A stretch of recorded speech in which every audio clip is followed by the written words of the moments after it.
গাছ দেখতে পাচ্ছ আমরা যে তোমার সর্বজনীনী শ্রী শ্যামা পুজো করেছিলাম। আর শ্যামা পুজোর পরেই আমরা যে একটা মানে ছোট ছোট বাচ্চাদের আমাদের সঙ্গে ছিল, তারা খুবই 1 থেকে 12-13 বছর বয়স পর্যন্ত এরা আমাদের সঙ্গে কাঁধে কাঁধ মিলিয়ে এরা পুজোতে এবং চাঁদা কালেকশনে এরা ছিল। ঠিক আছে, এরা অক্লান্ত পরিশ্রম করেছে বড়দের সঙ্গে মিলিয়ে।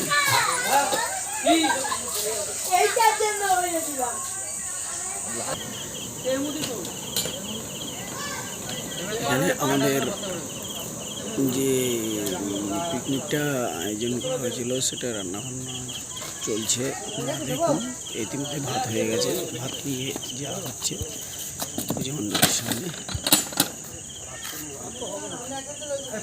দেখো ইতিমধ্যে ভাত হয়ে গেছে, এখন আলুর চিপস ভাজা হচ্ছে। সকল মেম্বাররা মিলে এটা করছে ছোট বাচ্চাদেরকে একটা ফিক্সড করার জন্য, কারণ তারা আমাদের সঙ্গে অক্লান্ত পরিশ্রম করেছে।